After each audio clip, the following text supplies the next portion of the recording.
Good morning. Welcome back to the most entertaining podcast. I'm your host, Chamberlain Bauder. Joining me this morning, TME regular Toby, and of course, our man Aanu here with us as we get into a beautiful topic, in my opinion, today, as it's one that, in the last 11 years, we've had to talk about in this world probably a few more times than just about anybody would anticipate. But here today, we are going to be talking about the Manchester United manager and who that will be. Toby, how are we doing today?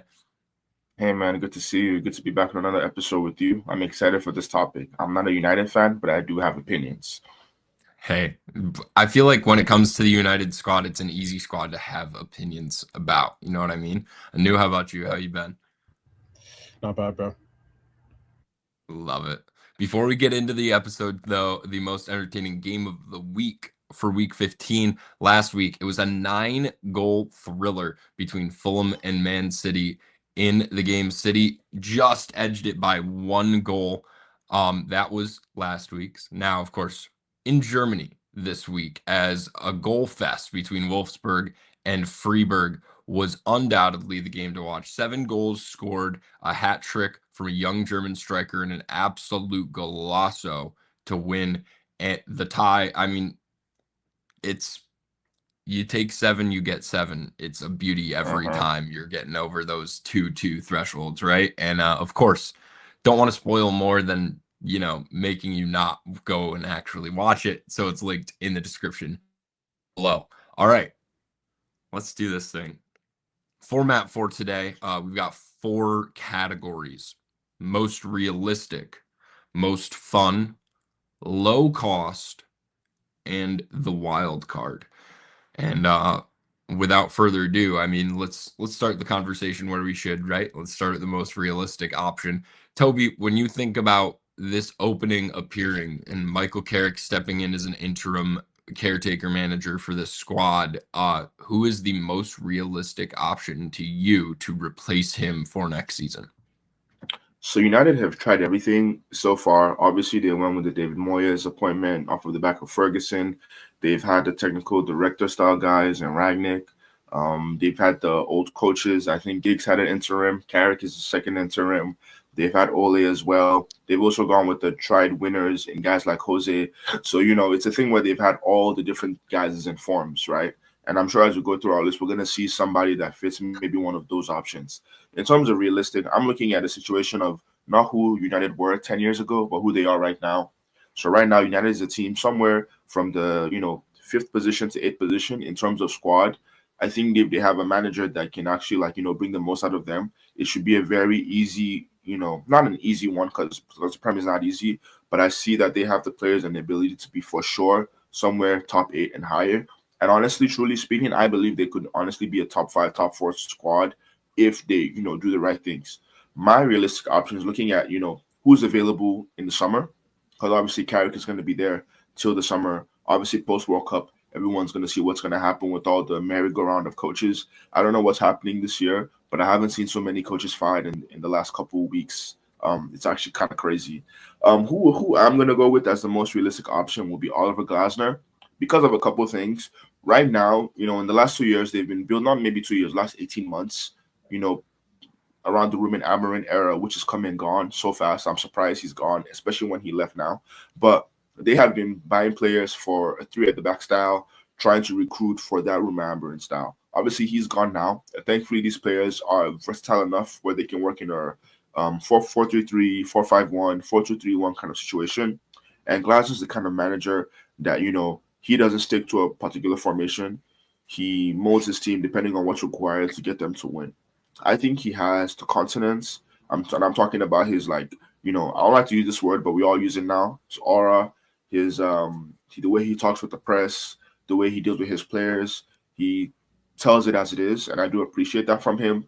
And United needs someone who's statesmanly enough where he can deal with issues of the press, deal with the players, deal with the board, manage up, manage down, and is also willing to be able to put his neck on the line to win games. There's something I saw recently. I think it was maybe Gary Neville, maybe not. But one thing that he had said in a recent podcast episode that he was on was that the United way is to risk losing to win in certain situations. When it's a 0-0, he wants the manager that's willing to bring an extra attacking player in the last 10 minutes to win the game than rather that, go for the draw. And I think Glasner is that kind of attacking guy who can get goals. We've seen his Crystal Palace team. I think what affected Crystal Palace the most this year is a lack of a squad to manage all of it. So for me, I think with the limited squad that he had, losing his best players year on year, Olise, Eze, Gay, and a ton of other guys has left over the last couple seasons for Crystal Palace and more to follow as well. You can tell that this is a team that was churning through players, and winning the FA Cup was probably a really, really big surprise for them. They also won the Community Shield as well. So this is a manager that knows what it takes to win, has the ability to make his squad win, and can also, the most important part for me, bring out the best from his players. And I think Glasner fits all of those bills. Although it's going to be difficult for him, because we can see with Thomas Frank now, moving from Brentford to Tottenham, it's very hard. When you're a good coach at a club with no expectations, you can make it work easy. People will forgive you for a draw or loss here and there. When you're in the big roles, no one cares. They need you to win. And if you're not winning, you need to have a performance that at least people can fall back on. So he wouldn't really have much time. But I think Glasner has been getting ready for this kind of role. He's done Leipzig, he's done Frankfurt, now he's done Crystal Palace. I'm sure he's ready to go up to a next step. And I think Man U, and I'm not talking Man U of 10 years ago, Man U now, I think is a good role. But one thing I will say about Glasner, his last couple teams that he's all left is always off of discord. Not that he got fired, there's an issue with him and the management, and then there's some friction, and he goes. That happened with Frankfurt, that's happening with Palace now. And from what I've seen with the United owners, there's always friction with them and their manager. So not gonna lie, although Glasner is very realistic, it's very doable and it's very likely to work out. I can see problems down the line, but my most realistic option for United would be Oliver Glasner. I love that shot. I think the point you bring up there at the end is definitely interesting, right? Because as you were talking about Glasner in my head, I just was thinking, this Manchester United ownership group is poised to put someone that more than likely they're going to put someone that just does whatever they say in that position, right? They want not entirely, but Eddie Glasner is going to be the guy that will push back against people and be like, hey, no, that's not how we should do this. And Manchester United is the kind of organization that's going to go, no, this is all you get. And then kind of move on. So I definitely see the opening for that kind of a worry to kind of feed in with that. Aanu, take me through it from your perspective. Sure, no problem. So for this pick, I'll have to go with Marco Silva at Fulham. He has been there since 2021 and is their longest serving manager by games. Has the highest win rate as well with 44.1%. Won the championship in 2021. First season back in the Prem came 10th and 13th, and last season came 11th. Plays extremely attractive football and manages to get the best out of very average players. So he would manage to do even more with more funding. So my pick has to be Marco Silva. Sweet. So for both of you guys, it's that go back into the Premier League's just behind you range and take the guy who overperformed and now doesn't have the team to perform that same way because they were so good that everybody got dished. Right? Yeah, pretty much. That's fair. I'll take a bit of a different perspective, but still similar. I think when you think about realistic, for me at least in this conversation of who they'll potentially look at, experience-wise, the types of situations they want to be in the future. I think a name like Enzo Maresca being on the market is one of those that's just kind of too easy not to engage with a team that is a manager that's used to playing a game every 4 days.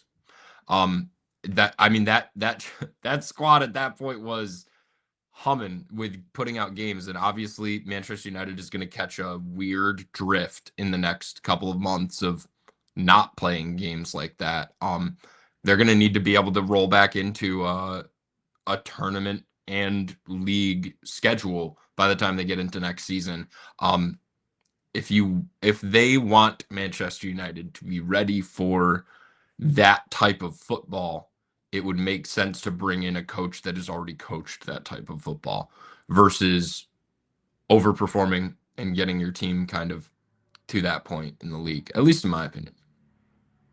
Thoughts from the peanut gallery?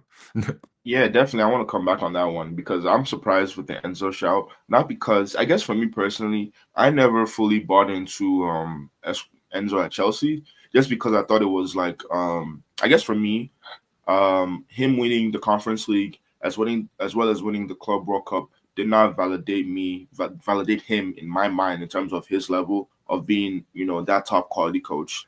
I have seen great games though. The game against Barcelona is one game for sure. When Chelsea won recently versus them, they did really well against Arsenal. When it was a 1-1 draw, they had 10 men. They played really, really well as well. So to be fair, I'll give him that he does coach really well. But that, idea of my mind of the kind of coach, because I think Man United don't want to go from this position being a mid-table side. Obviously they finished 14th last year, so it's sad to say, but that's mid-table quality, mid-table performance. So, but yeah, they don't want to go from a mid-table side to a struggling fourth, fifth, sixth. They probably want to spend one season fourth, fifth, sixth, and go straight to try and challenge again. Because Omar Barada said that they want to try and win the league by 2027. I don't know how that's supposed to happen, but they need like a lot of progression very, very soon. And I think the manager they pick, now that I'm saying that, I don't even think Oliver Glasner is the kind of guy that can do that. That's the aspirations that they have. So the question is, now that I have that information, who's that coach that can take them there? Not so much Enzo, not so much my guy, and I'm low-key not so much Anu's guy either. But overall, one thing I thought about with all three of them is that it's for sure to be friction with the board. All those options, they don't mind speaking their mind. Although Marco Silva for a while recently has actually been very, very tame. He's actually matured a lot as a manager, but he has opinions. And obviously maybe he's making his opinions known in the back end, but he has opinions. And then I think the thing that needs to change as well, apart from the manager, is that the board, the ownership, have to be ready for that pushback. This is not what's the word I'm looking for? Dictatorship where you can just say what you want and it's gonna happen. Football, this sport, this industry is so malleable. So many things are happening that you need to be able to have a manager that's not only questioning things, pushing the envelope, but as well has the mindset that okay, my point of view isn't always the best. Maybe I should listen to the board, and vice versa. The board also needs to be able to be like, okay, maybe us old guys that haven't coached in sport, maybe we don't know everything. Maybe we should listen to the people that work in sport. So I think from all of those guys, there needs to be a lot changing. But low key, it's going to be very, very hard for United to fix it. Because I'm thinking of all our realistic options. It will take a miracle for those guys to win the league for United by 2027. And that's the goal, quote unquote. Yeah. It's funny, your realistic goals for Manchester United are way more optimistic than mine are as a Manchester United fan. That's not my goal. That was Omar Barada, the CEO. He said that in an interview. No, I know he said it. Yeah. I know he said it. Yeah. But this is an organization that we're talking about that says a whole lot of things and does a whole lot of different things. So they can say whatever they want, but if they were told that they could bring in a manager that would guarantee them Champions League football every other year, they would do it because they would see the opportunity for the money that brings in versus what they're currently making right now. And unfortunately, at the end of the day, this is just the heartbreaking thing about this team. At the end of the day, they still think that they're a business before they're a soccer team. Yeah. And they're not. But when you have a brand that's as big as Manchester United is and creates these conversations like we end up having, right? Of course, it's going to be the brand and it's going to be how can we get into the most lights. It's not the brightest light. How can we get into the most lights? And it's the United way in the last 11 years, in my opinion, from what I've seen. It just kind of hurts. Anu, thoughts on that little bit there before we go into the most fun option here? I mean, the one thing I will say is with the sporting director, they claim that they wanted the best in class, and with all due respect to Mr. Wilcox, he is not the best in class. So this is fair. Agreed. That is a valid point. I mean, if you want the best in class, though, then I guess we're gonna go snipe Pep from City, or yeah, sure. I mean, come on, right? But Hmm.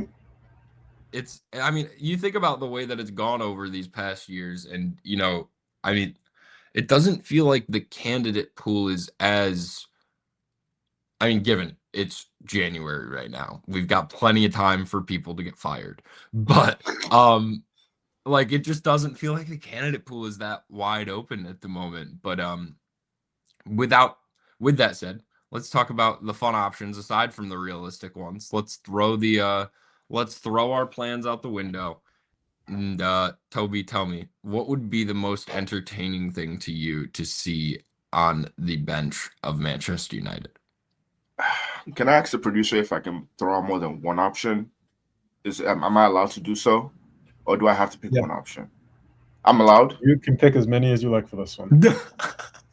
Thank you, Gaffer. So initially, I had one fun option, and that was going to be Thomas Tuchel post the World Cup.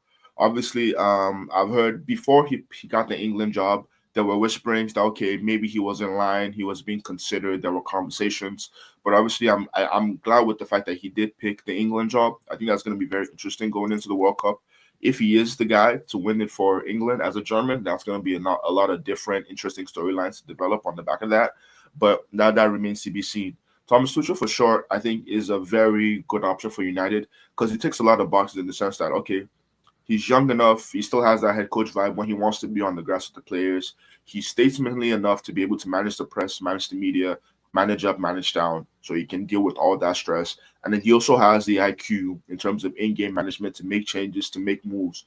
The Champions League he won with Chelsea. Chelsea was not the favorite side to win the Champions League that year, but he came out, go from Kai Havertz, great performances from Mason Mount, and those guys are Champions League winners. Thomas Tuchel made that happen. So for sure, I respect him as a coach. I remember the time he had that handshake situation with him and Conte. That's one of my favorite Premier League moments. That was so box office. So like I love the energy that he brings, and I think Thomas Tuchel, the kind of guy, would definitely perform better than our realistic options. The question is, does he want United for himself? That's a problem. Because would United want him? I would say yes. But would he want United for himself? Right now, United's position, maybe not so much. But if they can do really well, finish in the Champions League spot, get some consistency for the rest of the season, and they promise him certain things in terms of control, in terms of output. He's going to be the manager, not the head coach. Then perhaps Thomas Tuchel will agree to come to United. That was my one fun option. This second fun option, I kind of had this option a few years ago, but I threw it out of my mind for a long time because I felt it was unrealistic. But his name came up in our conversation so far today, and I'm like, bro, this would change everything. This would be the thing that would make that 2027 Premier League so doable, and it would shake up the sport. Imagine when Pep's contract finishes at City, he goes over to United. I know, it's crazy, but it will be so much fun. And that's what this category is about. The most fun option. Imagine he lives City, does the dynasty, and switches over to the other side of Manchester. Yo, we haven't seen this before. In this era, in social media, this is bigger. This is big. This is huge. Like, although City people call City a manufactured club, him making that switch validates City even more and adds a new level of spice that we weren't expecting. Like, the Premier League needs to get involved and make this happen. I need, Richard Masters, the head of the Premier League, to make a call to City and Pep and be like, you guys, the ratings are going down. I know what we need to do to make this is on par with Luka Doncic leaving the Mavericks and going to the LA Lakers. That's what I'm looking for. That's gonna make a lot. Although the Premier League is a great product, no one's complaining about like viewership. There's no issues there. But that would be a crazy situation that's very, very, very unlikely to happen. But I wanted that from Manchester United a few years back. I think Pep extended his contract, so obviously that went away. But his contract expires this season, so I don't know. It's an idea. If I'm United, guys, if I'm Ineos, I'm giving him a call. I don't know. It's an interesting one. What do you guys think? Sounds like it's a Bill Parcells situation where we'd have to make a trade for Pep, and I don't know if we'd be able to do that. even with an expiring contract, I think there would be this aspect of like, no, we have the rights to re-sign him. You're gonna have to give us something if you want to have a meeting with him, kind of thing. You know what I mean? Like, but that would be, I mean, when you say fun, That would be fun. It would So be much fun. fun. It would also be a Yeah. wild card, but it would be fun. Yeah. Which we'll get to those later too. But no, I mean, I think about go back to Tuchel for a second. Mm-hmm. That's probably the best candidate on the market for the job right now. It's just that he's not really on the market Yeah. because of the England situation. So it's like, I mean, yeah, as you said it, I'm thinking about it more and more, and I'm just like, do I want to go back to anything that looks vaguely similar to what we just were running on the field a month ago? No. I want a four back just because I'm sick of watching five guys in the back, and I'm sick of watching Luke Shaw as a center back right now. Mm-hmm. So for me, it's kind of like, I'm a little hesitant, but at the same time, I mean, you talk about a person that can come in and do that job. That's the kind of guy, right? The other thing too, real quick before you jump in, and this is like the thing with Mm-hmm. all the guys I feel like we've talked about now at this point. We've talked about United wanting a puppet or wanting someone they can force to do things that they need done or whatever they want. None of the managers that are good enough to have this job are that type of coach that will just fold. So it's like, I mean, we get to Tuchel and it's just like, oh yeah, well, the ownership wouldn't be able to, well, yeah, because it's Thomas Tuchel. Like, Yeah. yeah, I mean, Pretty that's much. anybody that is good enough for this United job should have all the rights in the world to turn to that board and flip the bird and tell them, no, I'm the expert here. You are actively not an expert in what I am doing. You might Yeah. think you are because you've sat on this board forever, but you've just made money. Like, it's a different story. Obviously, when you Mm-hmm. have one guy in there for ever, it's really easy for him to say that. But then it becomes really hard for anybody else to say that because now the board just goes, oh, well, you're not Sir Alex Ferguson. What makes you think Yeah. you can do that? Sir Alex hasn't coached a game in 15 years. And I don't think all of United remembers that. That's true. But yeah, Tuchel. What I was gonna say to come back on the Tuchel thing was that I agree he does have the flexibility to go three at the back, but I don't think he's married to that idea. I think he's mature enough, wise enough to be able to. He would pick the team's best chances to win, and if it's a three at the back for one particular game, at the very least, he's gonna coach a win. Mm-hmm. I think Amarim. The thing about Amarim was he was so tied to the idea, like I have to play this way. And I think his whole thing was trying to expose the frailties of the players. I'm not sure what Amarin was thinking because at the end of the day, like it was this fallacy situation in my mind of like, the team isn't good enough to perform at the three at the back. You persist with three at the back to show the frailties of the team, but at what cost? 0 points. Now not picking up points in game after game. I don't think Tuchel will go down that route. But the other thing that you did say about like, the board wanting to be able to control a manager, that manager that will be controlled is probably not good enough to be the manager to help them get to, challenging again. That's why I feel like perhaps maybe the board, because since Ineos has come in, it's been Ten Hag and it's been Amarin, right? Maybe it's a thing for them to start to listen to these guys. They need some evidence. Okay, prove to me you're worth listening to. Ten Hag, not so much because like he would lie in the media, not necessarily lie, but he would say things that weren't true as truths for the sake of like managing the media, but it didn't work out because these were obvious things that everyone could tell weren't true. Amarin, we know Amarin's whole issue. Perhaps if Tuchel came in and he was winning games, he was statesmanly, he was able to, okay, maybe I should give a call to Sir Alex first because he knows that Sir Alex has pull. Let me get Sir Alex on my side before I make this point to the board. We need people like that who are realizing, okay, this is more than a football club that wants to win games. This is a corporation. It's a business. And as a business, you have to network, get people on your side. So perhaps that one needs to happen. They need to find a guy that's good enough to win, but also smart enough to be able to follow. And not to be a blind follower, but a follower that knows when to speak and also knows when to listen, that knows who to tap on the shoulder, knows who to give that text, that phone call to make things work. United is not going to be solved in 1-2 seasons. It's 3 seasons of having to go through ups and downs, many issues, but that's what's going to take.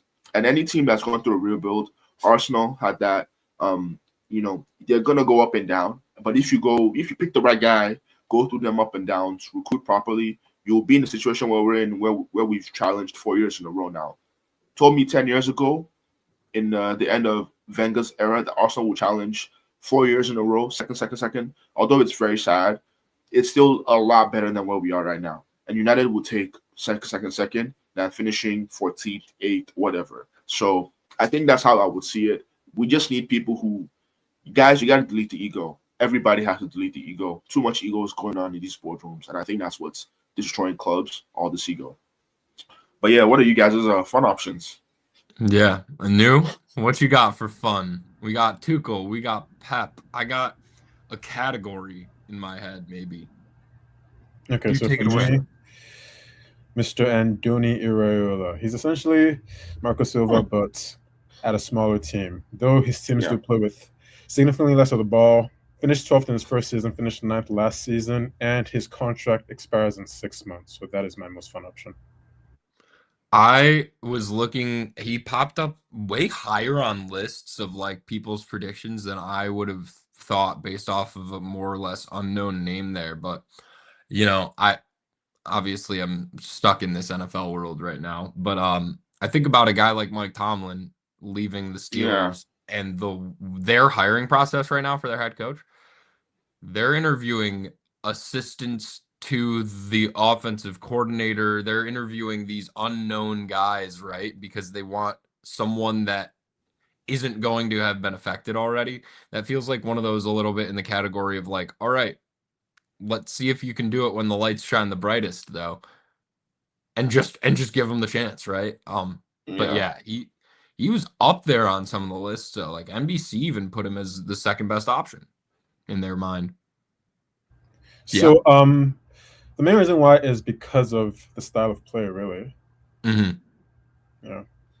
Oh, like more of a thing where, like, you know, people go on about United DNA, trying to see that attacking football, going for games, you know, counterattack, going forward, counterattack, all that kind of stuff. I agree. I think the problem with Iraola is the fact that, like, he's in the same mold of that Ruben Amorim.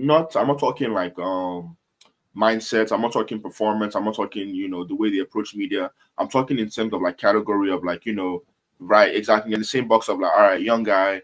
He's shown us some interesting stuff. Let's give him a chance at the bigger stage. United have done that a couple times now. I don't think they can do that again.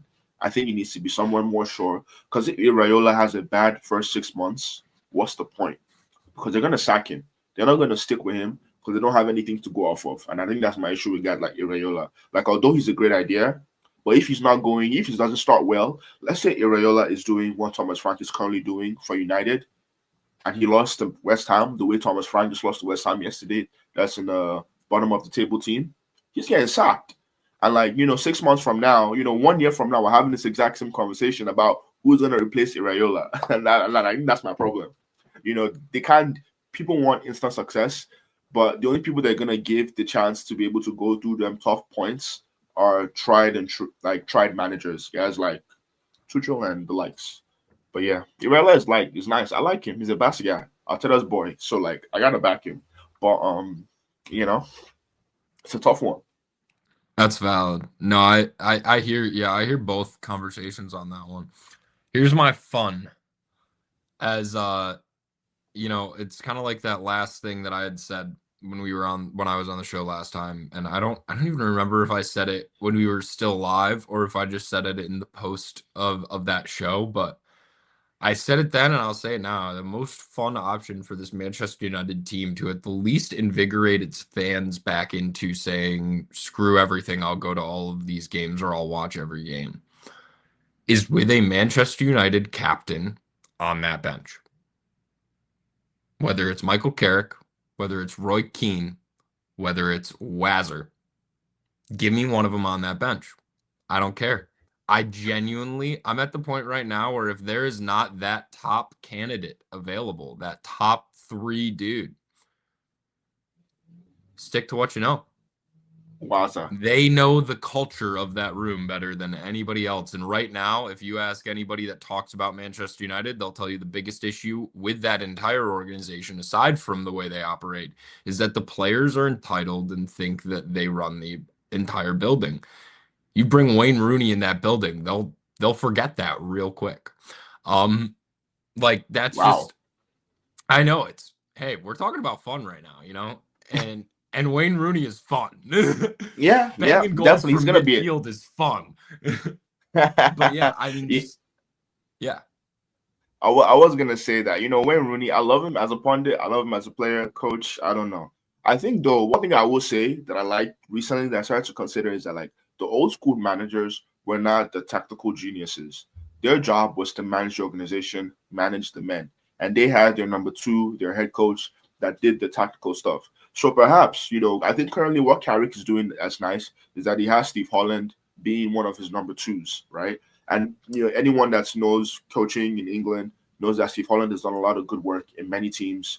I think he's worked for Chelsea. He's worked with England. Has he worked for United before? I don't know if I'm wrong. Maybe not. So this is the first time with United. So this is at least a tried head coach who at least knows what he's talking about in terms of tactics, in terms of football. He's been a part of winning teams, so he knows his stuff. So I like that. I mean, and Alex Ferguson did that same thing as well in his era. He would have a number two that would take the guys in the sessions, but he would be the one managing the men. I think Roy Keane, I like the Roy Keane shout because at least at the very least, even if you don't like Roy Keane, you're gonna listen. He's gonna talk over you. He's gonna push you back. You're gonna have to listen. Waza, I don't know. He's too much of a lad. That's my problem with Waza. He's too much of a lad's lad that I feel like he might have a good time with his players during a good patch, but when things go wrong, I don't know what that's gonna look like. It is a very fun option. It's a super fun option. I'm more Keen, less Waza. What are you gonna say, Anu? Yeah, for me, the Kane pick is fucking insane to me, simply because he's literally like the angriest man in the world, easily. But Yo, the Waza shout, he's not the worst coach actually, but he's most certainly not the best coach either. But I think he would be pretty good for like the fans and stuff. Yeah. Yeah, I think it's, when I think about the general manager role in my personal head of sports, where there are certain sports I could coach, there are certain sports I couldn't coach. I could general manage any sport in the world, in my personal hmm opinion. Like, just, I mean, and that's coming from someone who's, right now working in sports and kind of gets the behind the scenes aspect of it. Like, and I think that's, with Holland there now with Carrick, that's really the other sign of it for United, right? And I mean, when Ralph Rangnick was there, he brought in a slew of coaches to be behind him on the bench when he was doing that, because he understood that it's more about development than it is. Yeah, At that point, it was the development, right? And it's two sides of a coin in the world of being in that position. It is the setting the example, being the image, making sure everything is okay. And then the flip side is, oh, these guys should be getting better at their sport every single day, because realistically, if you're not and you're under the age of 32, probably shouldn't be a professional athlete. Like, that's just, you should, if you're putting time into your craft every single day for 8 years straight in your prime, you should be getting better at it every day. And ultimately, there are a lot of guys who've showed up to Manchester United in the last 5 years and have been either the same player or worse than they were before they showed up. yeah, Part of that's complacency, right? Part of that is you get into an organization, you get handed $250,000 a week, and then you think, I'm done. sweet, I hmm made it. We're good. Like, but at the same time, it's just as much having a guy like Steve Holland on that bench to then make Ahmad and Patrick Dorgu are going to be some of the best wide cams for the rest of the season based off of how they played yesterday. Patrick Yeah. Dorgu had unlocked, bro. Why was he a left back? What are we doing? Put him up top. Kid is that cross that he had to Ahmad that made nothing, no points out of it. Best play of the entire game to me yesterday was the half field cross from midfield to the far corner of the 18 with no stoppage in Ahmad's motion. He's going full speed the whole way till he gets to the edge of the That was a box. good play. Yeah, that was a Yeah, good play. yeah. That was, I mean, yeah, it is so much a coach, but the coach isn't the general manager, right? Yeah, And so that's why when I hear the statement of Amarim saying they paid me to be the general manager, not the head coach. Like, for him, a little bit different. Maybe if you wanted that, you should have gotten a head coach in your contract. I mean, that's the sentiment though, overall, when you think about a manager. Yeah. And I think about a team like Manchester United, the entire business is too large for the guy that is managing your players and your image to also be the one coaching them. It's just Very not true. feasible. Yeah. Anu, any thoughts on that one? No, yeah, I mean, 100% agree with you, man. Yeah. I just think it's a big ask at the end of the day for anyone, right? All right, let's keep it rolling. We got low cost, low up next. I actually want to kick us off here real quick because I think Go on. for me, when it comes to low cost, it's the guys that will give you an ice cream cone to come coach at Manchester United. That's what I think about as the low cost option. Right now, my low cost option, it's a little bit of a dip back into the bag, and honestly, it's Ollie. Ollie's the low cost option. It's a dude that's willing to get on a plane, in a car, on a train at any given moment and show up to Old Trafford and be there. And you could probably pay him with lunch every day and he'd do it. Like, let's be so real. He'd be like, give me like a ham sandwich, we'll call it good. Like, I mean, He loves United. he does. And you know what, though? That's what I want in the next general manager of this team. That's what Carrick is. That's like, I want that person to feel that way. So I'm not mad about it. Don't get me wrong. I'll joke about it all day. But I mean, what else could you ask for aside from being good at coaching? I agree. Other than wanting to do it. Yeah. Yeah. Toby, And take it away. in that same vein of the the low cost option being someone like Oli, my option was actually Michael Carrick, because I think my read of the whole situation is that they were probably going to keep him to the end of the season and obviously look for a better option, the Thomas Tuchel's, that kind of level of manager, and see what's what. But I believe Michael Carrick probably wants this job long term at some point. I like the fact that he's willing to accept the interim role to the end of the season, because he's slowly building his CV with United. I was saying to somebody that, listen, Michael Carrick is probably going to be a future manager of Manchester United. Maybe not right now. It could be if he does really, really well this next 6 months. But I think for the longevity of himself and his career, right now is not the best time. So, he did the first 3 games, did really well. He's going to do the 6 months now. Hopefully, he does really well. And then whoever can come in, do whatever they need to do. Then 2 years, 3 years down the line, Carrick might come again after another job, another stint elsewhere. He's probably going to take a Premier League job next. And I think I like them a lot for Michael Carrick. He knew that, okay, I'm a new fledgling coach. I need to build up my CV, and there's levels to it. And, he did the 3, went to Middlesbrough, did really well. They sold their best players year on year, but he was somewhat competitive in the championship, almost pushing for them play-up positions. But his team wasn't really investing as much. They were selling their best players year on year, so you can understand. So I think right now I would like to see him in, say, Fulham, Crystal Palace move on their manager. I would like to see Michael Carrick in that one of them roles to see what he can do in the Premier League. But hopefully, he can grow into that manager for United, because I can't lie, I'm enjoying what I'm seeing from him. He speaks well. He definitely knows his ball. And the game yesterday, Man City, lunchtime kickoff was beautiful. Best football I've seen from United all season. Like, the whole concept of playing between the midfielders, one of the attackers drops, you pass to that attacker, and you straight away go to the wing. They did that play like 3-4 times. The 1-2s in between the midfielders, I'm like, Casemiro, wow, I'm loving this. So I want to see more from them. And like Rosinho was saying, manager, man age. You gotta age men, I don't know what I'm talking about, but I just wanted to put that in here at some point today. But overall, Carrick is definitely my kind of guy. He definitely doesn't speak out of turn. He will be able to work with the higher ups. He's gonna have the backing of the fans, and I think having a Man United guy in will reduce the amount of noise you hear from the pundits, because the Man United pundits, have a big part to play in everything going on with United. They got to reduce the volume. They got to reduce how critical they are of the side, because no other team in the league has as much vocal pundits as they do United. Arsenal pundits speak positively on Arsenal. Chelsea's pundits speak positively on Chelsea.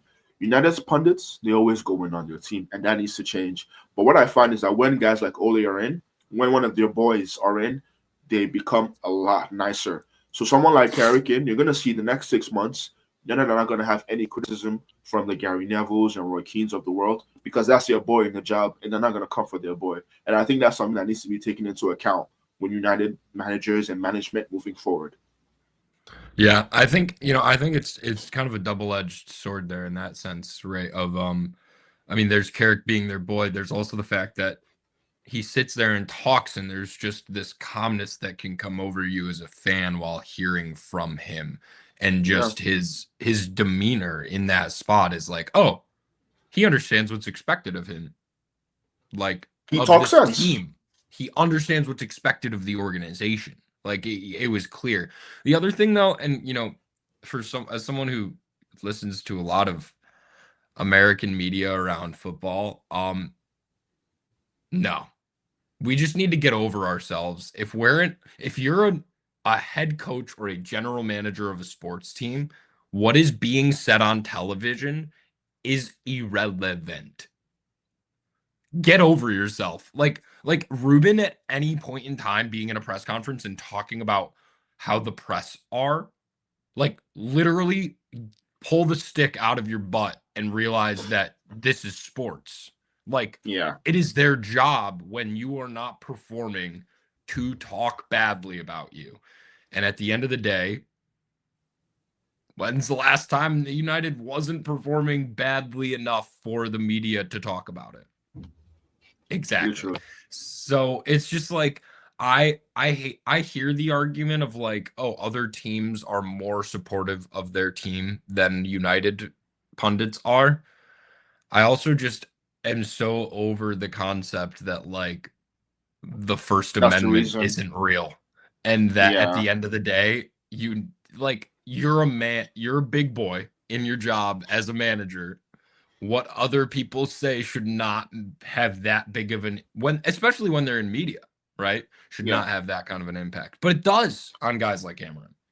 Yeah, To go defend Amarin, I think his whole point when he brought that up in his last press conference, he was probably talking along the lines of the board are affected when guys like Neville, Carragher, Roy are saying stuff, and then they come to him, hmm raising those guys as examples. Like, hey, Gary Neville said that we played better with four at the back rather than five. Why did you switch from five to four at the back? And as a manager, you don't like managers don't like being questioned. So he's not liking the fact that you're questioning his take. He's his game plan, his style. So I think that's what he's coming from. But I agree he should be better at being able to take that. As the manager of Manchester United, if your owner is coming to you crying about Gary Neville, you should be able to take that. It's very easy to poke holes at Gary Neville's argument. Just reference Valencia, and that's it. So like I think like you don't need to do too much to be able to protect yourself, insulate yourself from outside media. You have to ignore those questions. So I do agree he was touchy. You could tell that stuff affected him when all that comes up. But it would help if people talk less. Because if people talk less, the board listens less and the board won't come to him about that stuff. But all of that can be resolved if you just win some games. It's crazy what a win will do, you know. Win some games. How about Facts. that? Don't draw the Facts. Wolves. How about that? Like those are valid points. Like if you're a United coach drawing to bottom of the table Wolves and they're asking you questions, you got to be like, fair play. I deserve this. I drew the hmm Wolves, and don't make it a whole song and dance about how it's somebody else's fault. So I do see your point, but I think both sides everybody has a part to play in this whole ecosystem of wanting United to do better. Pundits, manager, ownership, we all have to play ball because I'm thinking they all want the same thing. United to succeed. No one's against anybody, but that's why unity is so important. And I think you need a manager to bring everyone together. Arteta did that for me, and Klopp did that for Liverpool. Pep did that for City. United need that guy that's gonna bring everybody together, all singing from the same hymn sheet. But A yeah, I like hundred that shot percent. though. Yeah, 100%. We're at Ole, Carrick, Anu, take us home for low cost. Sure. So the low cost option for me has to be Mr. Maresca. You know, he won the Club World Cup as well as a European trophy with Chelsea, 59% win rate, came fourth last season, plays a Pep style of football as well that we know works in the Premier League. But the main problem is he might not want to work with a sporting director again. But still, that is my low cost option. But straight up though, it's like I'm pretty sure like that's the main reason why he actually left the Blues job is because of the sporting director problem. So it would really make no sense for him to then move from one job that like had that problem to the next job that has the same problem. But I still think that Maresca would actually do a very, very good job though. I heard a different thing of Maresca leaving Chelsea. I heard it was more along the lines of him having issues with the medical staff in terms of managing players' minutes. That was the my understanding. It was a thing where like, the likes of Palmer, Reece James, they're coming off of long-term injuries. So obviously, they have a way of rating players, maybe in A state, in the red, in the yellow, in the green, in terms of how many minutes you can play. And Yeah. it became a thing where like they were telling him, hey, you gotta sub these guys off when we say it's like basically medical staff is saying, hey, Reece James can do more than 55 minutes in this game. And if he does 65 minutes, it becomes a problem. And But like apparently there was a letter issued to him talking mhm, about this whole thing. And it became this thing when it was like an argument between departments. And every day the person who had the final shot say it wasn't him, it was somebody else. They backed the medical team, which I do agree. They should be backing the medical team so you can keep these players in for longer, to play for you for longer. But I think that undermining of his position was the real big issue, you know. mm, Because I think they're always going to have, if any successful team, the technical director and the manager should be aligned. Why are they exactly. having opposing opinions? And the medical team should be working to support you. Why are you guys at odds with each other? So I think Enzo as well needs to also look at himself and probably think, could I have been more agreeable? I don't know. We weren't there. But I think there's two sides to this thing in terms of like, saying, oh, the technical director was the issue. I think Enzo as well could have been more malleable and workable. No, yeah, yeah, sure. But the one thing I will say before we move on is that if Man United were to get a big manager, they would need him to bring his own guy in as Yeah, the sporting director, 100%. yeah, Because there's no way a big manager will work under Jason Wilcox. It is just not going to happen. Mhm. agreed, Mhm. Well, agreed. and in that same vein, Anu, I pray that if they bring in someone who's truly qualified for this job, he will look at Jason Wilcox in the face and laugh at him and tell him to get the hell Literally, out because he's yes. not good enough for the job. Exactly what I'm saying. Yes. Like, yeah, it's yeah. Well, and you know what? I think about that position. I'm this is what my opinion is, and you know what? I feel like this tells people a lot about me as a Manchester United fan. The second that Ralph Rangnick was brought into that building, they should have given him whatever he wanted to never leave. Ever, ever leave. Cool. We've got our new staple of this organization and how we want to play. He can be our manager for 6 months. Anytime we have to fire someone, he can be our interim, and he's going to be our director of football. Boom. President, like executive. Boom. Done. Call it a day. Easy. Pop him up there. Leave him in the warehouse ready to go. When you need coaching advice, bring him back down to the pitch when you need whatever it is. But he would, he is the definition of what a director of football is right now, in Yes. my mind, in what he can bring to that position.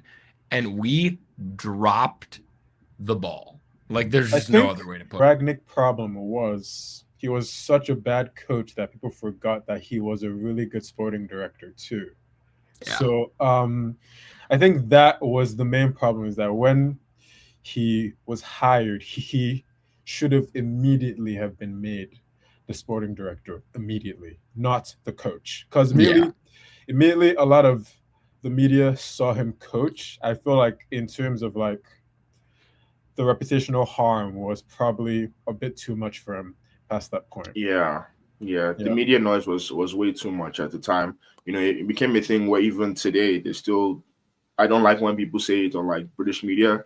Wreck It Ralph. I think that's extremely disrespectful and not nice. But that's the term that they used to refer to him right now whenever they talk about Ralph Ragnick. But I do agree. Yeah, he should have been a sporting role. I don't know why they picked him as why he was chosen as head coach. Perhaps they didn't want to pull him in and give him all this power from the jump. I don't know. It was very weird. For a second that we talk about that, there are times that people not from England come into England, and Englanders get really Englandy. Yes. Yeah, Oh that's my what it was God. too. Bro, That's get what it so was fucking too. chauvinistic. Dude, They I'm get sorry, so but fucking like chauvinistic. It's crazy. Rania came in and everyone was like, "Oh, there's not a British guy that could do this." Like, no, there's not. It's called the Gegenpress. It's literally German. It's Get literally over German. yourself. Sit Exactly. down and shut up. But no, that's like, yeah, that I mean when he came in, my favorite thing was that first press conference when he talked about like basically he was like, this is what we could do. Mm-hmm. And he No, breaks down bro, literally how the entire organization should work bro, in bro, like 2 straight up, minutes. the first thing he said, we need heart surgery in this bitch. We need open heart surgery. Everything needs to be ripped to shreds and literally replaced. And And I they think, fired to him be for fair, it. I think he went out too strong with that. And I think that was the He beginning did. of the end. Mhm. Because the Yes. British media was like, oh, you think we that built this whole Man United, we're terrible at our jobs. People like us couldn't do it, and you're gonna come in and be the one to save us, this German dude.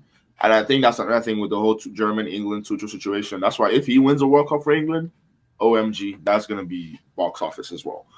But yeah, I think that was a big problem about that, and now they're suffering for that. The whole idea of pushing, I won't call it xenophobic, but I don't know, the fear of internationals. It's weird. Well, and it's like this, it's just pushing it down the road concept. At the end of the day, this organization was built on one guy being really, really damn good at his job and knowing what parts of the job he was good at and where he needed to get somebody else to do that job. The Yeah. only other person I have seen walk into that building in a leadership role that had that same exact mentality was Ralph Rangnick. The guy who Yeah. would be like, oh, I can bring in 4 coaches for the things I don't know how to do, and I can just sit in this office and Manage. direct like I would Yeah. be supposed to. And at the end of the day, when you have an organization that for so long finds all of their success off of that, then it becomes dependent on that one person. You don't know what the thing is in the building anymore to get back to that point, right? Because it's Sir Alex. So now you're trying to manufacture that, and you take the first guy who walks in and basically says, hey guys, your system is broken, which it is. You had a machine that ran with one cog and you took that one cog out. Like, Yeah. there was You have to one rebuild. removable piece, and when it gets removed, the whole thing explodes. That's kind of what happened. So it's just like it's a combination, I think, of that a little bit of xenophobia and also a sense of an unwillingness to do the hard thing and the Yeah. long thing, and realizing Bro, that, hey, I'll take and 6th every other year, or I'll take 6th every year over dropping down to 12th for the next 2 years before we can bounce back up, which is quite literally what they said. plus, Yeah. I think the problem is with the sporting director stuff is the British ones aren't good. They're not very good. So, yeah. And you know why they're not good? I'm starting to think about it now more and more. Is that they're picking business people to do sporting director roles when they should be picking ex-footballers that were ex-coaches to be sporting directors. Because you would find in Spain, everyone that has a decision on football grew up learning the football system and wasn't a suit, that was pulled into the business of football. It needs to be the other way around. And I think England a lot of times, it's failed players, failed coaches that end up in these roles, but weren't really students of the game. And I think that's the problem. Yeah, I mean, our president and general manager for the team that I work for is a former captain in the same exact league. Like, he gets it. And at the end of the Yeah. day, it makes every contract extension that much easier because it's just having a chat with a dude who's been in the same exact seat that he has been in. It's a completely different game at that point. Yeah. All right, one category left. Let's get crazy. Wild card. Toby, So, you want to start us off? my wild card, I'm just gonna say his name, Alonso. I'm sure you guys probably would have guessed that. No, you didn't. Okay, shocker. Whoa. But the reason why I went for Alonso just because it's a very timely situation right now, knowing he's left the Real Madrid job. Obviously, with all the issues that were going on with him and Madrid, I think that was untenable. And I think it's actually a very, very good example paralleling what not to do as a big club when you're having to try and rebuild. Because I think post Ancelotti, when they went for Alonso, I was very happy for Madrid because I felt like they were going away from the old school, um, manage the guys, we're going to put a bunch of stars and they'll just better than the other team and we'll win, to a more tactical setup, a more modern day football situation, a more modern day football system, rather, in terms of like, okay, we have a youth team, we have a senior team, we all play the same way. We're trying to raise guys up from the youth team up to the senior team. Everyone presses, everyone defends as a group, attack as a group, the way football is going now. But obviously, Alonso was too new age, and Real Madrid, unfortunately, are still too old school currently. So, when I think the most telling thing for me was when they lost the Copa del Rey final to Barcelona, Alonso was trying to do a clap of guard of honor for the winning team. Yeah, the clap. And then his players got coming next to him. He's pulling them over, telling them to come through, and they're ignoring him. I think at that point, it's obvious that he's lost the dressing room. And I don't think he was fired. It was a mutual agreement to separate. And I'm glad that he was wise enough to know that, hey, I'm wasting my time with these boys. Come in, Anu, before I continue. To be fair, I'm pretty sure he got fired. I think it was a bit of both. Because, although I agree, he didn't win, because I read that it was more of a mutual disengagement, something like that, right? Okay. But I do agree, Madrid will be very, very cutthroat. Yeah, we're going to fire you if you lose to Barcelona. But 4 points off the best winning percentage of a Real Madrid coach in recent times, and he's fired. Like, he's won 70% of their games. 4 points behind Barcelona in the league with 15 plus games to go. I don't think it was a dire situation. They lost 3-2 in the final to a better Barcelona team off of a deflected shot. It wasn't like they were worlds apart. So I do agree. Yes, we can be sorry at the coach, but fire him is not for footballing reasons, in my opinion. It wasn't like they were regressing, in my opinion. I felt like it was just a cultural situation where Alonso did not fit into the style that the team was still currently in. They're still having that galactical mindset with Mbappe, with Vini, with Rodrigo, with all these big stars. And fair play, you guys are the biggest stars, you get them paid the most in the world. So I understand. But I think Alonso is not that kind of coach. I think United, though, are in a situation now where the ego is not going to be anywhere near the Madrid situation, even in the board level. I think they will be able to willingly listen to Alonso and give him a chance, because at least he's proved himself that he can perform well at Madrid, because he won 70% of his games, and that's performing well. He can perform well at Madrid. He can go invincible in Bayer Leverkusen, who used to be Neverkusen, never winning. And then he went invincible and won the league. So that's a double whammy, invincible and won the league at Neverkusen.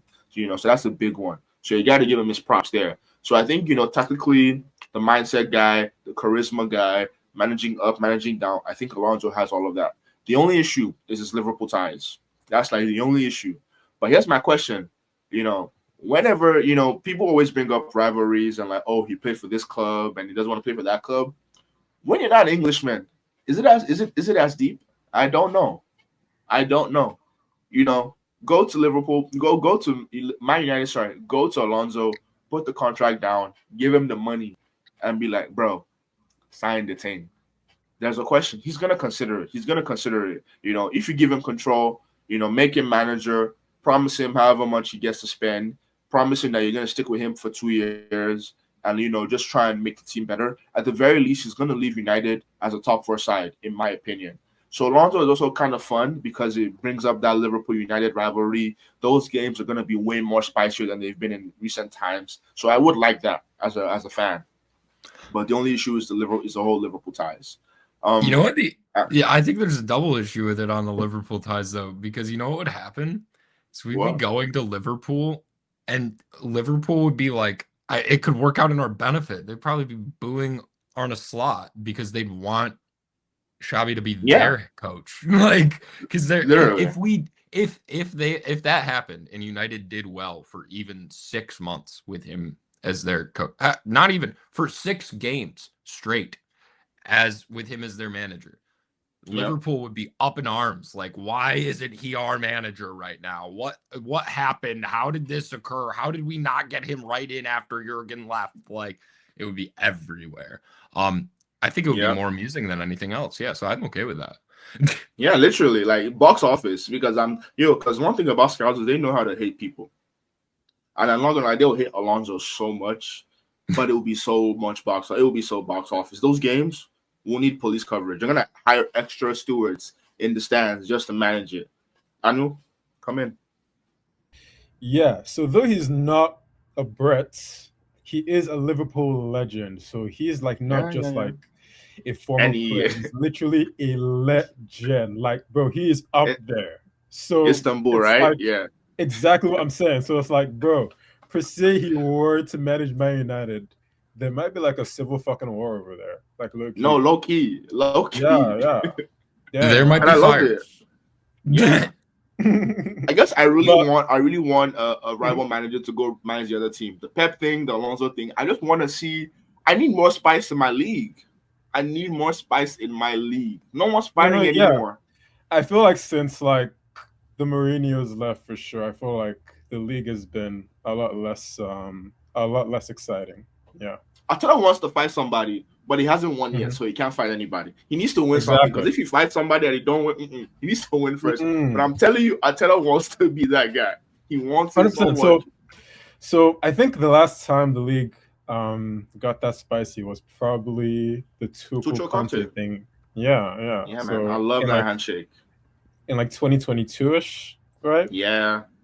Yeah. 21, 22, that time. It's been a Mhm. while. I need another one. So who are you guys' Yeah. wild cards? I know mine was kind of wild. So for my wild card pick is Mr. Luis Enrique. Factually the best in class. Factually. Has won 2 trebles with 2 different teams. The only person who else has managed to do that is Pep. So that is my wild card pick. Has to be Luis Enrique. Yeah. Can I comment on Luis Enrique? And interestingly enough, PSG gave him a lifetime contract or something similar to a lifetime contract. And he said no. And that was in the news cycle a month ago. Interesting Yes. timing. So actually I'm pretty sure that for his contract that would expire in 2027. So though it's not free, though it's not cheap, it won't be like the most expensive deal ever as well, right? So I feel like No. though it seems like a bit far-fetched, it certainly is a bit doable too.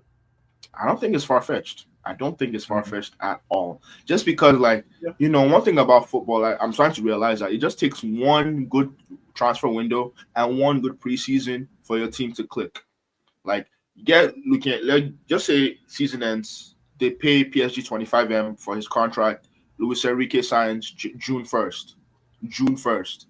And then he starts his business. Then come end of July, August 1st, he's already in training ground with the boys. It's not going to be a great season. They're not going to win the league next season, but they will finish in top 5, and they're going to recruit more, recruit better. They'll probably poach a few of his ex-players from PSG and Barcelona to United. The league needs to stop it. They can't let Enrique come to United. Like I said, Why I not? cannot have United. I don't want United to remember who they are. I keep saying it. I want them to be good, but not that good. Wow. I don't want them to. I want them to be good. How are you feeling about this information? TV. Bro, this is like, Luis Enrique could really, really do something, and I don't want him to do why something. I picked him. That's why I want him. Why I picked him. Yeah. Oh boy. Oh my gosh, that's such an Arsenal take right there. Honestly, man, I don't know about that. Bro, What? that is the biggest hater take you've ever said on this podcast. That's hilarious. To keep it real, like, he's good. Yeah. He's good. He is. Yeah, right. He is. Let's go with You say Luis Enrique, and my brain is just like, could you imagine? Oh, like plus, he is a spicy manager too. The development of that midfield would be, bro. That midfield would be airtight, easy. You just get 1-6. You just get a 6 and it's done. Yeah. One player and it's done. Oh man, no guys, this is scary. I don't like where this is going. Yeah, So now the wild card pick for CB. All right, we'll take it home with this one. Give me Unai Emery. Ooh. I like. Yes. Every time I say it, it just sounds more and more like that. If he is going to deal with a board that's going to give it to him, he's going to give it right back. And if there is any moment where they go, should we move on from you? He'll go, okay, I'll go get another job because someone will hire me. Do you want that or do you want me to stay? And it's like, Wow. yeah, I think about coaching in the Prem. I think about having done it at the highest stages against the biggest clubs, right? Can't go wrong. I should put him down as my most realistic option. What am I doing? Jeez Louise. Yeah. As I'm saying it more and more, it just sounds good. But the thing is, and look, amazing coach, by the way, incredible coach. The thing is, will he leave where he is right now for this job?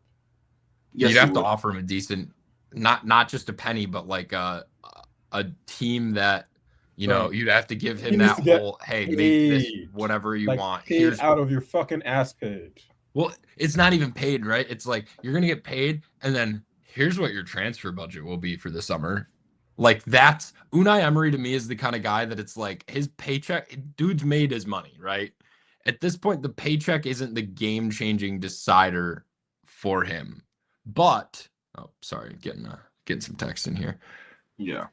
But it is, however, that kind of like I just completely lost my train of thought there. It is a setting though where like if you can tell him he can use over $200 million in the transfer market in a summer, which I'm not thinking Aston Villa is going to tell him the same thing. Like those are the kinds of offers that when you're a big club you can make, and they don't at United because they're a business, but it would be nice. Toby? Yeah, okay. I think an even better manager for United more than Luis Enrique is really Unai Emery.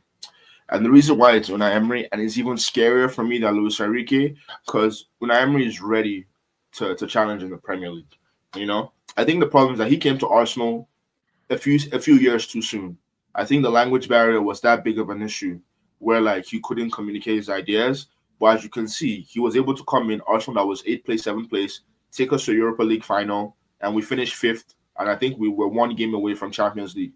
So I think a different set of circumstances, a little bit more money invested, better English lessons, and it's a different story with Unai. I think Unai right now is actually a really, really good coach. Definitely, I think top 2 coaches in the league, depending on who you're asking, you know. And I think the thing is that like he hasn't had the opportunity to challenge the best of the best. Even with Villa, they are playing way above their expectations because they are strangled by PSR amazingly, so they can't spend any money. And with their small squad, with their smart signings, they're pushing for a top 3 finish. And if they play their cards right, they could be fighting somebody for top 2. That's how good Unai as a coach is. And I think the thing too is like he will be able to work very, very well with the United board. Unai isn't a coach that's used to being spoiled. He's never had hundreds to spend. He's never had a pickup litter for players for anything. So if it's a thing where they're gonna be like, hey Unai, we're having a tough time financially. This January window we can't spend so much, but in summer we'll come in with 200. Unai's gonna be like, no problem. He's gonna make it work. And I think it's actually gonna be a good relationship with him managing up, managing down, and him being able to also like do what they want him to do from a senior level. So like, yo, Unai, he's scary to me. Because I'm telling you, as an Arsenal fan, every time I face him, I know he has something for me because of our history, you know. So a lot of times he beats me, and I have to like bring out everything to beat him. And I'm just imagining having to face Unai Emery in a title race with the Arsenal vim that he has for us, as well as actual resources, actual backing. I don't want that. So please, no Luis Enrique, no Unai Emery for United, and I'm okay. But yeah, man. Those 2 guys will be a big, big problem. I think we solved it, guys. Unai Emery or Luis Enrique to United, and they might be able to challenge for a title come 2027. Insane. I think the only third to that conversation is Thomas Tuchel. Thomas Tuchel, right. And maybe an outside shout is Pep. Yeah, we've talked about like it feels like everybody under the sun at this point in our hour and almost 10 minutes that we've been here. But I feel like at the end of that conversation, like those 3 names are the only ones that truly stand out. And you could almost argue that Tuchel stands out more than Enrique just because of the Premier League proven aspect of things. Yeah. But I mean, between those 3, like this is what hurts me. So we just had this hour and 15-minute discussion, right? And came to that type of a conclusion. I really hope the Man United board does the same thing. You know they're not. No. No, they're not. You're right. They're just gonna pick whichever one asks them for the least. That's usually how it goes over there. It's So Carrick, you know. but that's the thing, dude. If it is Carrick, I don't care. Give it to me. Okay. Give me a captain in the seat. I'll take it every day. Yeah. That's electric. It's probably gonna be that a big manager or a captain or an ex-captain, one of those two. I feel like at this point, United is failing a lot more than just their fans if it's not one of those two things. Yeah, that is the video. Wow, we talked about so many managers today. I went on like 4 rants. What a time to be alive. We love it. Thank you so much, Joe, for joining us. Like the video if you enjoyed, and let us know your opinions, of course, in the comments below. Maybe drop who you think the best candidate is for the job. Subscribe and hit the bell to be notified of our next episode, where we'll be discussing where Ethan Nwaneri should go on loan.